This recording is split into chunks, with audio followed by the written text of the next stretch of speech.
하나님은 태초에 세상을 창조하실 때 사람을 하나님의 형상대로 지으셨습니다. 하나님이 사람을 하나님 형상 되게 하심으로써 다른 피조물과는 다르게 지정의를 갖게 하셨고, 그러면서 그 지정을 통하여서 하나님을 알고 또 그 하나님을 인격적으로 예배할 수 있게 하셨습니다. 그러니까 하나님은 사람이 하나님께 인격적 순종이라는 그 예배를 드리는 그런 존재로서 또 그것을 위해서 사람을 지으셨습니다. 하나님은 사람에게 그렇게 자기 형상으로 만든, 그래서 하나님을 알 수 있는 그 사람에게 자기 자신을 알리셨습니다. 다른 말로 하면 하나님은 자기를 계시하셨습니다. 그래서 첫사람 아담은 그 하나님을 알고, 하나님이 알려주시니까 하나님을 알고, 또 하나님을 알게 되니 그 하나님을 예배했습니다. 오늘날에는 하나님 예배한다라고 하면은 이렇게 예식을 갖춘 그런 예배를 먼저 아마 생각하기 쉬운데요.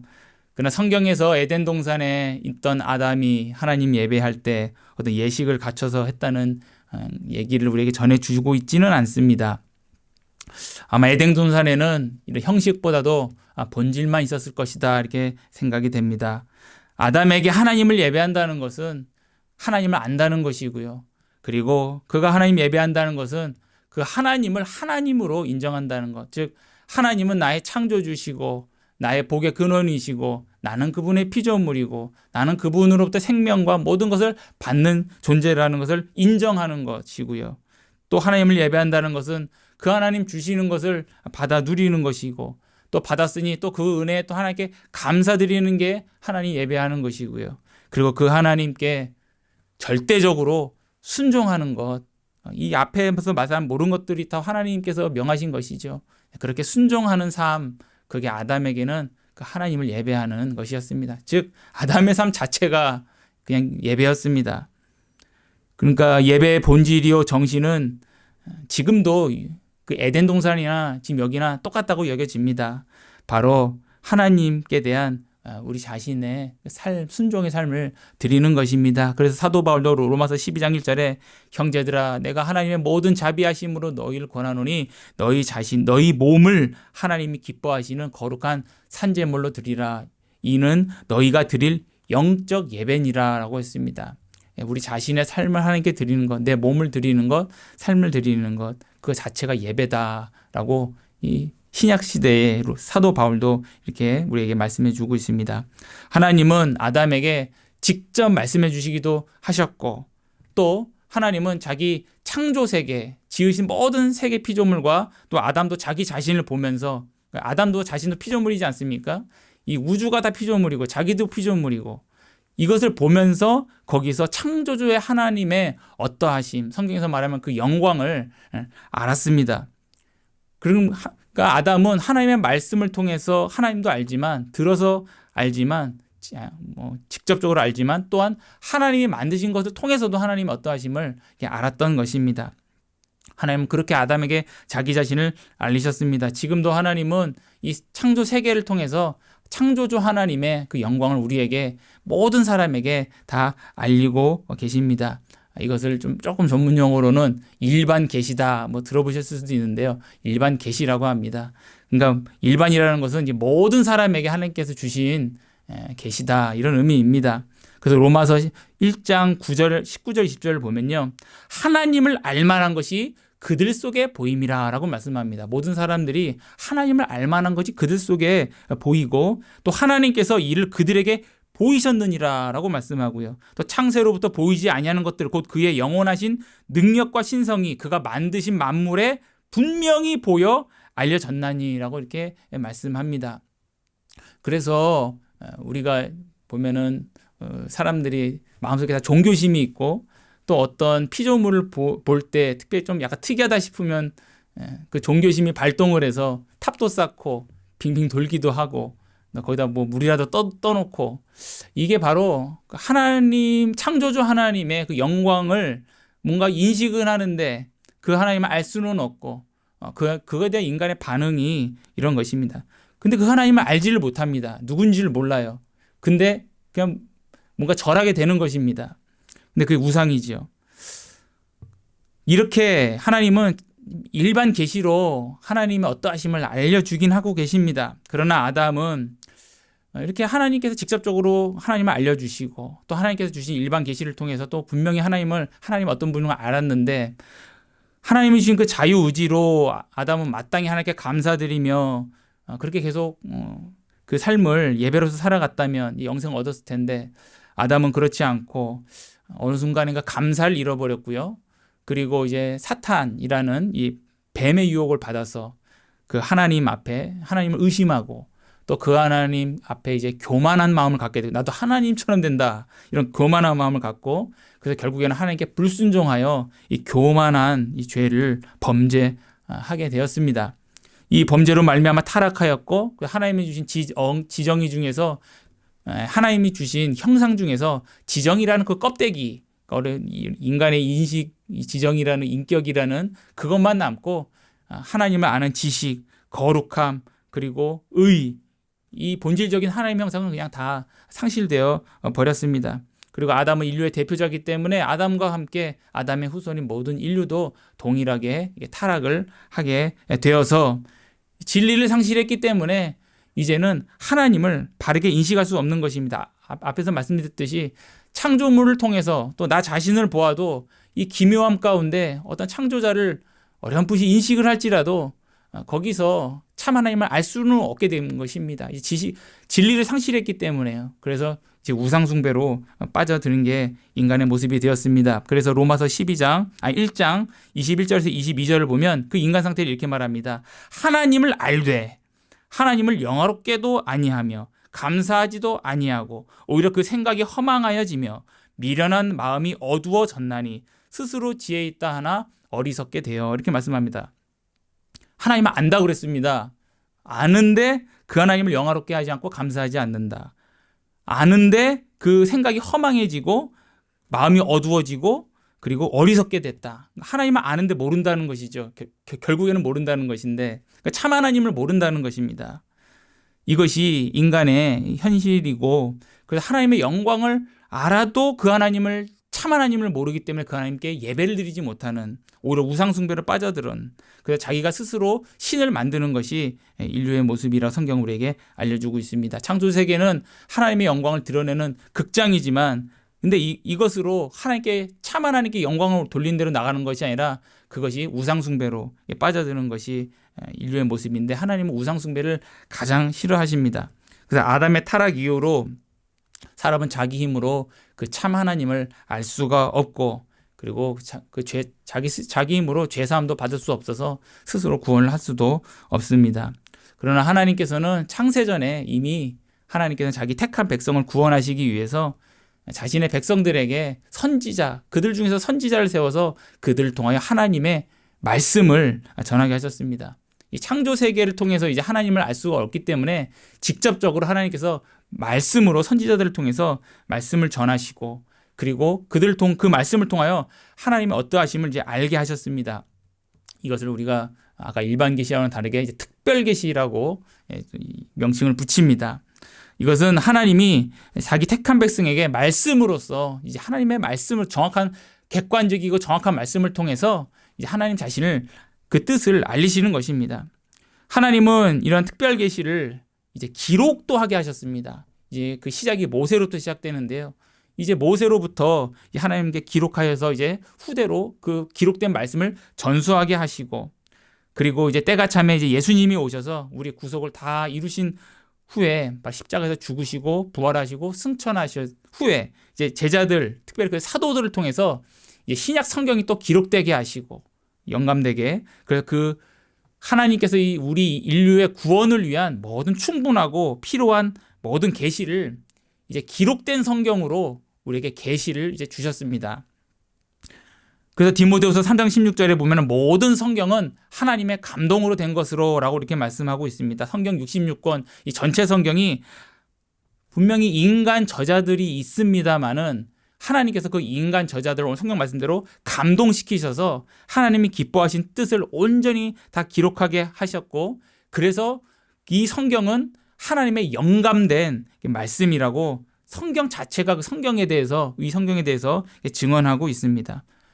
앞서 말씀드렸듯이 성경 66권은 각각 다 인간 저자가 있기 때문에 인간 저자의 특성도 배어납니다. 그럼에도 불구하고 오늘 성경 말씀대로 하나님의 감동으로 되었기 때문에 이것은 또 영감된 하나님의 말씀이기 때문에 하나님의 뜻이 오류 없이 완전하게 담긴 하나님의 말씀입니다. 굉장히 비밀한 방식으로 하나님께서 이 성경이 기록되게 하신 것입니다. 그래서 하나님은 이 성경의 출처가 하나님으로부터 있고 그리고 성경의 원저자가 하나님이신 것을 이렇게 알려줌으로써 이 성경의 권위는 인간에게 있는 것이 아니라 하나님이 말씀하셨다는 그 사실에 있다. 즉, 이 성경은 하나님의 말씀이다. 하나님의 권위로운 말씀이라는 것을 우리에게 알려주고 있습니다. 그러므로 이 성경 말씀을 하나님의 말씀으로 받으라고 우리에게 이렇게 명령하시는 것입니다. 이처럼 하나님은 충분하고 완전한 이 계시를 이 전체 66권을 통해서 성경을 통해서 주셨기에 이제 하나님은 성경 이외에 더 이상 다른 특별 계시를 주시지는 않습니다.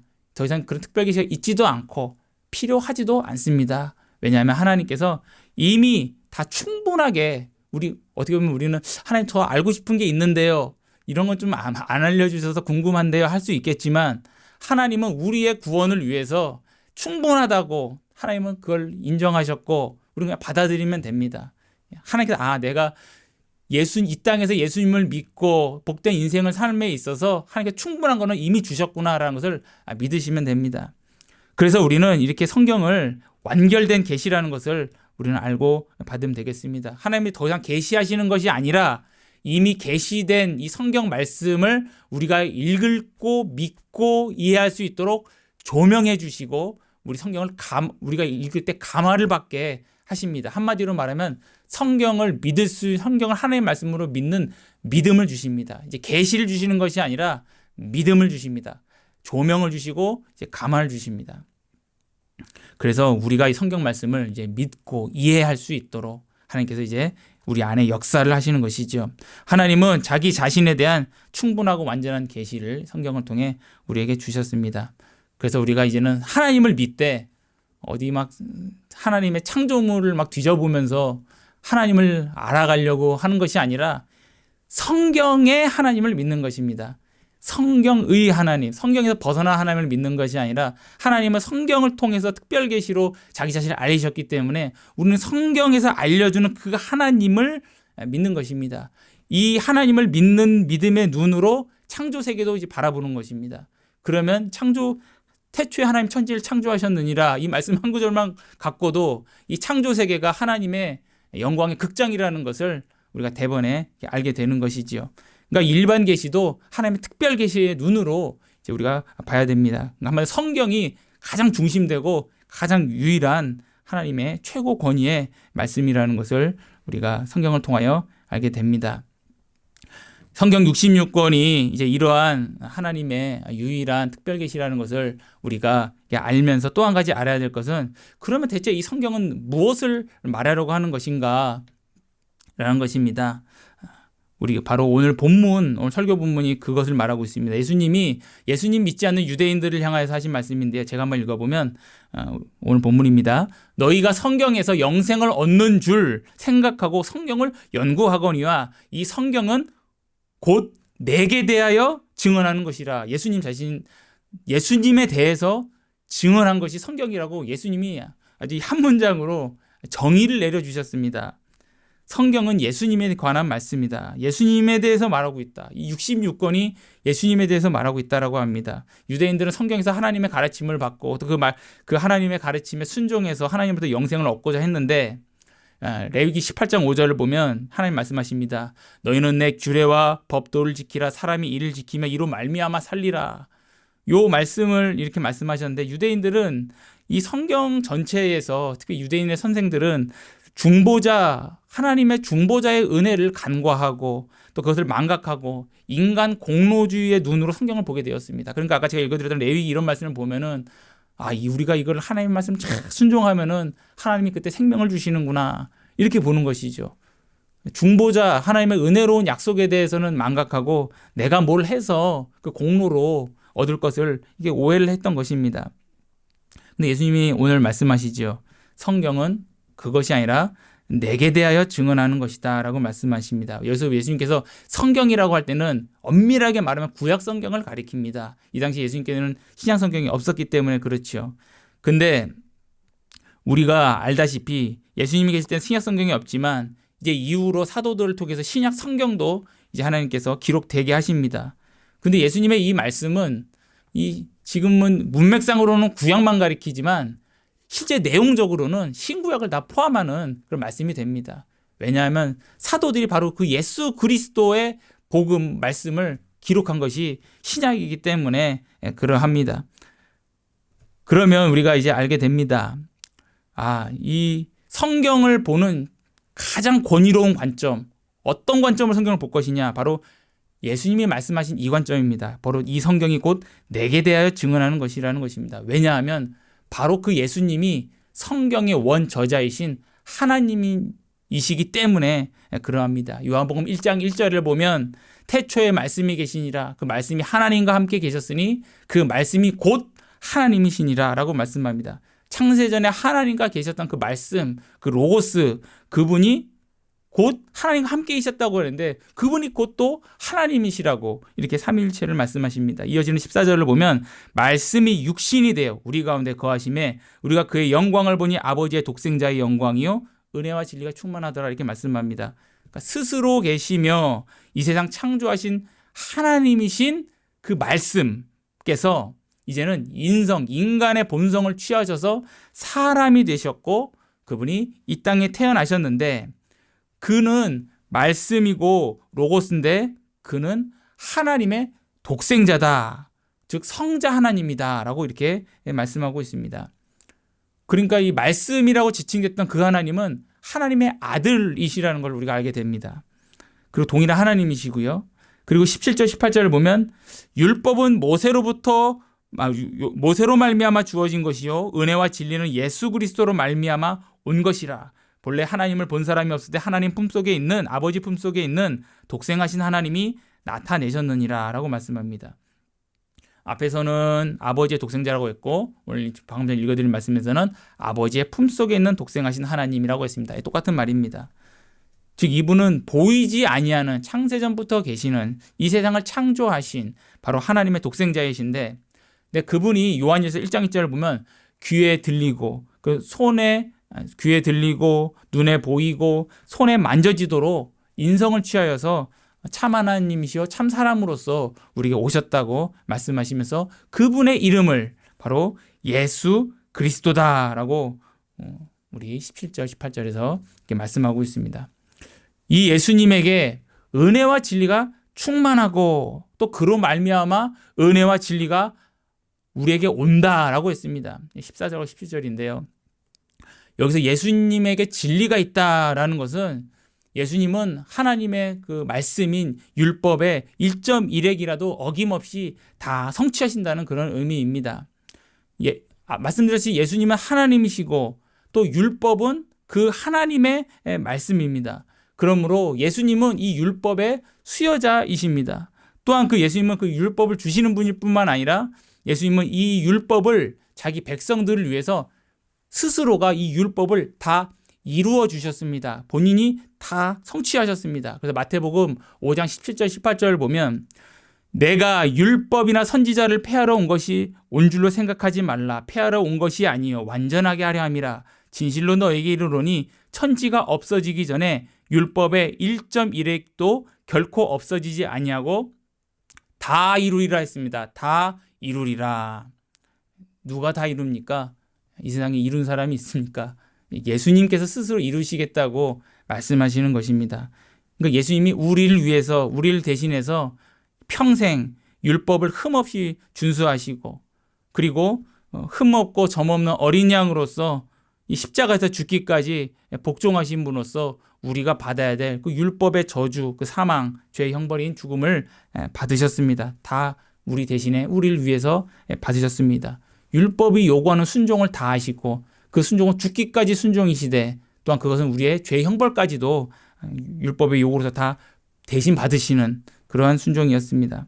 예수님은 우리의 구원을 위해서 이렇게 율법의 모든 의의를 다 이루셨습니다. 아까 말씀하셨을 때 다 이루어졌고 그것을 우리에게 알려주시기 위해서 예수님 십자가에서 죽으시기 직전에 다 이루었다라고 이렇게 요한복음에 우리에게 들리도록 말씀하시고 이제 영원히 떠나시게 되셨습니다.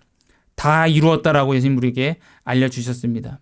그래서 로마서 10장 4절 보면 그리스도는 믿는 자에게 의를 이루기 위하여 율법의 마침이 되셨다라고 했습니다.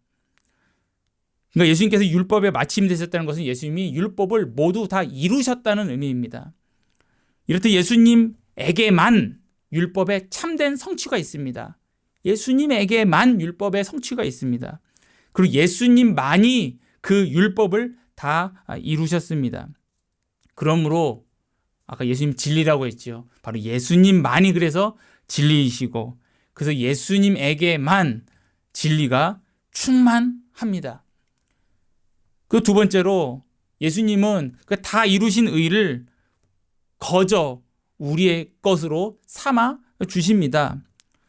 이것이 바로 예수님이 은혜와 진리라고 할 때 바로 그 은혜를 말하는 것입니다. 그것을 우리에게 거저 주십니다. 자신이 이루신 것을요. 예수님의 의가 신자인 우리의 것으로 여겨지니 하나님은 이제 우리를 거저 죄를 사해 주시고 우리 의롭다 여기시는 것은 곧 죄사함입니다. 죄 있는 사람을 의롭다 하지 않잖아요. 우리에게 의롭다 여기시는 것은 우리 죄를 사해 주시는 것이고 동시에 우리를 하나님의 자녀 삼아 주시는 것입니다. 그분이 다 이루신 것을 내 거 주시니까 내가 죄사함 받고 하나님의 자녀가 되게 되었습니다. 하나님은 자신의 의로 바로 신자인 우리의 의로 삼아 주셨고 동시에 또한 그때 우리에게 새 마음도 주십니다.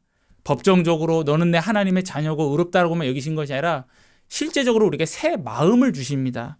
그래서 하나님을 믿게 하시고 또 하나님을 향하게 하시고 하나님께 기도하게 하시고 그래서 하나님을 예배하게 하십니다. 참된 예배자가 되게 하십니다. 바로 이게 하나님이 우리에게 이런 은혜를 주셨는데 이것이 바로 예수님의 은혜입니다. 다 이루심으로 우리가 비로소 누리게 되는 그 이루심에 근거해서 우리가 받게 되는 은혜가 바로 이 구원이라는 은혜입니다. 그래서 예수님께만 은혜가 충만하고 그래서 오직 예수님으로 말미암아 은혜가 우리에게 옵니다. 그래서 요한복음 1장 16절 보면 우리가 다 그의 충만한 데서 받으니 그는 이제 예수님입니다. 그분의 충만한 데서 받으니 은혜 위에 은혜로라 라고 말씀합니다. 바로 예수님께서 진리이시고 은혜이시고 진리라는 것이 바로 율법의 성취가 예수님께 있고 그로 말미암아 주어지는 은혜가 또 예수님으로부터 우리에게 온다는 이 진리를 우리에게 말씀해 주고 있습니다. 이렇듯 예수님은 하나님으로서는 그 성경의 원저자이시고 그리고 우리를 위하여 모든 말씀을 자신의 그 말씀을 성취하신 분이시고 즉 진리이시고 다 이루신 것을 우리에게 거저 누리도록 거저 베풀어 주시는 분이십니다. 그 은혜이십니다. 이처럼 예수님께서 이 성경이 곧 내게 대하여 증언하시는 것이니라 라는 이 성경에 대한 관점은 바로 이러한 성경의 원저자이시며 이루어 주시는 분이 우리에게 알려주시는 성경에 대한 가장 권위롭고 가장 정확한 관점이라는 것을 우리가 알게 됩니다. 그래서 예수님은 나중에 이제 부활하신 후에 또 제자들을 만나셨을 때도요, 모세와 모든 선지자의 글로 시작하여 모든 성경에 쓴 바 자기에 관한 것을 자세히 설명해 줬다라고 했습니다. 모세의 글, 선지자의 글, 시편, 구약 전체 아닙니까? 이 구약 성경 전체를 통해서 자기 자신 예수님에 대해서 증언하셨다. 이렇게 말씀해 주고 있습니다. 그러니까 성경에는 계속 예수님이 구약 성경 전체가 예수님이라는 것을 예수님이 말씀해 주셨을 뿐만 아니라 실제로 예수님이 그 말씀을 근거해서 자기 자신을 전했다는 것도 이렇게 알려주고 계십니다. 예수님은 단순히 전해주시기만 한 것이 아니라 또 누가복음 24장 45절을 보면 그들의 마음을 열어서 성경을 깨닫게 해주셨다라고도 합니다. 앞서 제가 말씀드렸듯이 하나님은 계시를 주실 뿐만 아니라 이제는 계시를 받을 수 있도록 믿음을 주시고 조명을 주시고 감화를 주셨다는 것을 알게 됩니다. 그래서 제자들이 그 말씀을 받을 때 마음이 뜨거워졌다라고 말씀합니다. 이처럼 우리는 이 신약뿐만 아니라 구약도 이제 예수님 원저자이신 그 예수님의 관점으로 읽어야 됨을 이제 우리가 알게 됩니다. 이거는 예수님의 모든 성경 구절들이, 특히 구약 같은 경우에는 모든 구절들이 직접적으로 예수님을 가리킨다고 억지로 끼워 맞추라는 그런 의미가 아니라 바로 이 그리스도의 복음에 입각해서 문맥에 따라서 겸손하게 하나님 은혜를 구하며 이 구약 성경을 읽어야 된다라는 그러한 의미입니다. 복음을 떠나서 구약을 읽으면 구약은 우리에게 오히려 저주로운 그런 말씀이 됩니다. 복음 안에서 읽어야 이 하나님의 말씀을 우리가 바르게 이해하게 됩니다. 그러므로 디모데 후서 3장 15절에 이렇게 말씀합니다. 성경은 능히 너로 하여금 그리스도 안에 있는 믿음으로 말미암아 구원에 이르는 지혜가 있게 하느니라 라고 말씀합니다. 바로 성경은 우리로 하여금 구원의 도로, 예수 그리스도를 믿어 구원에 이르는 도로 우리를 인도한다라고 말씀하고, 또 16절 17절 보면 모든 성경은 하나님의 감동으로 교훈과 책망과 바르게 함과 의로 교육하기에 유익하니 하나님의 사람으로 온전하게 하며 그리고 모든 선한 일을 행할 능력을 갖추게 한다. 즉 하나님의 백성으로 어떻게 살아야 되는지를 또한 알려주는 말씀이라고 우리에게 알려주고 있습니다.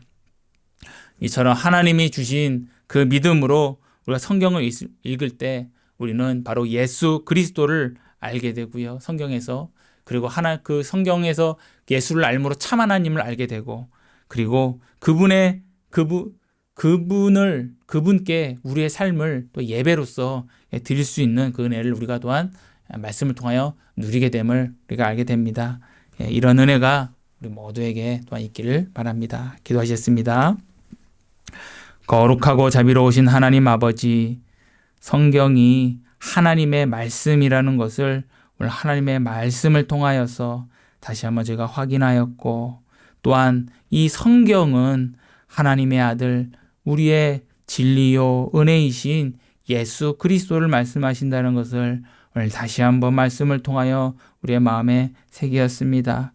우리가 이 성경에서 하나님께서 우리에게 부어주시는 예수 그리스도의 다 이루신 의의 그 은혜를 우리에게 알려주신다는 것을 우리가 오늘 알게 되었사오니, 제가 이 복음을 믿는 믿음으로 성경을 볼 때마다 하나님의 그 은혜로운 약속을 항상 우리가 직시하게 하시고 그걸 믿고 간구하게 하시며, 또 그 믿음으로 하나님 만드신 창조 세계를 보면서 하나님의 영광의 어떠함을 높이 찬양하며 하나님께 영광 올리는 저희들이 될 수 있도록 하나님 말씀의 은혜를 항상 우리에게 채워 주시옵소서. 감사드리며 살아계신 예수님의 이름으로 기도 올렵나이다. 아멘.